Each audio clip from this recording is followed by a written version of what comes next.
Shërbimet e policisë Korçë referuan materialet në prokurori ku filloi procedimi penal për shtetasit GHJL DR dhe MP, banues në Korçë, pasi në lokalet ku këta shtetas ndodheshin gjatë kontrollit celularëve të tyre ju gjetën faqe përbaste sportive. RG 43 vjeç, banues në Korçë, pas në ligjen nr. 17, u kap duke tregtuar lëndë piroteknike fishek zjarre në kundërshtim me ligjin, të cilat ju sekuestruan me cilësinë e provës materiale. Gjithashtu u referuan materialet në prokurori ku u shpall në kërkim shtetasi KD 27 vjeç, banues në Korçë.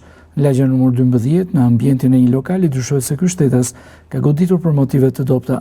Punonjësin e sigurisë shtetasin FL 53 vjeç, banues në Korçë, i cili po merr mjekim në spitalin e Korçës pa probleme për jetën. Në datë 1/1/2026 ka bërë kallëzim shtetasi HN, banues në Helmës Kolonjë, se kur është kthyer në banesën e tij me qira, lagjen 16 në Korçë, ka konstatuar se i mungonin një shumë parash, po punohet për identifikimin dhe kapjen e autorit apo autorëve. Në datë 31/12/2025 në lagjen nr. 1, në shkallë të një pallati në katin e 3, është gjetur i pajet, dyshohet i vetvarur, shtetasi EÇ 32 vjeç, banues në Pirg Maliq.